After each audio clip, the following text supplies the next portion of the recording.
Hello and welcome to a new Music Alerts video. We're back with more new releases on vinyl, but first, CD.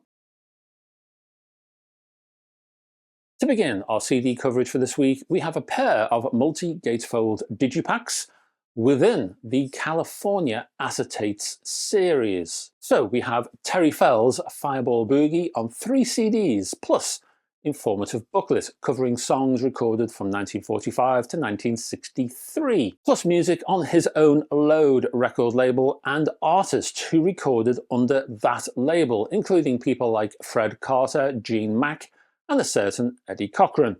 And yes, 21 previously unreleased acetates are featured. For the next one, we have 37 examples of previously unreleased acetates. This time, Billy Barton is the subject in hand, another 3 CD collection, and another informative booklet. 97 tracks are included here, spanning 1951 to 1962, plus recordings with his friends like Johnny Horton and Lefty Frizzell. There's a bit of a country thing going on for this one. Over to rock now, and over to Floating World, and Over the Top from Mountain, a 2 CD compilation featuring songs that will be known to those familiar with the band, such as Mississippi Queen and Theme from an Imaginary Western, plus other songs that maybe only hardcore fans will recall, such as Blood of the Sun and Dreams of Milk and Honey. A good starter for anyone interested in getting to know this band. Onto Frontier label now, and a founder of the band Survivor. You remember Survivor? Eye of the Tiger? Well, Jim Peterik, he co-wrote that hit, and he's back with his associated band called World Stage, and the album Roots and Shoots Volume 2, a continuation of musical collaborations among artists and friends.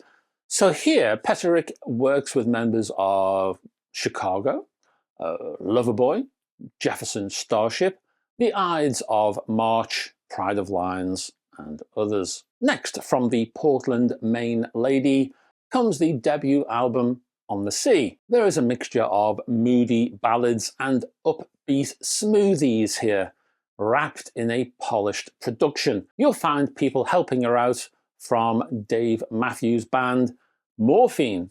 Whatever happened to Morphine? Anyway, there's members of Morphine mixed up in this one, plus others. If you're into soul ambience, check out this one.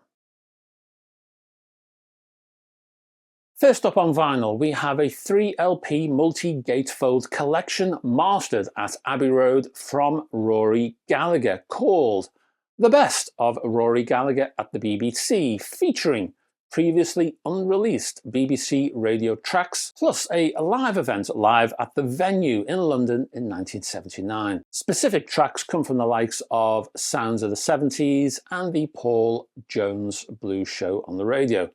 And I thought, judging by the front sleeve here, the Old Grey Whistle test is featured, well, the logo is, but that doesn't seem to be the case in this collection. I had a riffle through. Maybe I'm looking, but I'm not seeing. But I can't see any of the Old Grey Whistle test tracks here. And I don't think there are any. I've had a good look. I'm not going mad. Tell me I'm not going mad. Anyway, I think it's on the original 20-disc CD collection. I think that's where you'll find them. This is literally it's a highlights package, this vinyl collection of that 20-disc collection. If you want the whole kit and caboodle, it's the CD collection you really need to head for. Even so, this is a very nice collection indeed, highly recommended. Next, and this is something a little different, sitting within a 2 LP multi-gatefold sleeve called Synthesizing the Silk Roads from Ostinato Records. Hope that's how you pronounce it. Ostinato. I think this is a collection of, as the label has it, ultra rare, dead stock that was sourced from a Soviet-style vinyl plant in Tashkent, Uzbekistan. Yeah, really. And it includes a host of exotica from that region, covering rock, folk, jazz, electronica, well, electronic beats in the background, and many more. All this music represented a kind of music revolution of a sort, fuel for underground networks, you might say. A call for homegrown music to be recorded and distributed, often without the approval of the authorities. And Tashkent was the hub, apparently, for many artists who arrived there from right across the Soviet Empire. And that's a lot of space. As you might expect, there are some terrible stories that surround a lot of this music in terms of the creators who produce this stuff. I'm talking about imprisonment, I'm talking about being beaten up by the KGB, and often much worse, all for their creative troubles. Sometimes even members of the general public, eager disco dancers who just wish to groove to this music, were often forced to sit through a 1-hour lecture from the Soviet authorities on why this music wasn't good for you before they were able to let loose and wiggle a hip or two. There's a fascinating story of the lifetimes and music of this era inside the gatefold itself, with plenty of rare images to spice up the info, while the music itself spans a wide variety of genres. This is completely fascinating stuff, highly recommended. From Acid Jazz now is New Street Adventure, named apparently after the Birmingham railway station, a place I have visited on far too many occasions during my job, and the album No Hard Feelings, the 10th anniversary of the band's debut in a rather snazzy olive green repress. The music is infused with a political stance and opinions on society in general. This is a British soul outing that's well worth a listen. Another LP that's also well worth a listen on the Sunday Best label is Rhoda Dakar Sings the Bodysnatchers. And you might be saying to yourself, the Bodysnatchers, they ring a bell. Well, they should, because this was a girl band formed in the 80s, part of the ska revival thing in the UK, and they were on the Two-Tone label with people like The Specials, Madness, people like that. They only lasted for 2 years, and Rhoda Dakar was the group's lead singer.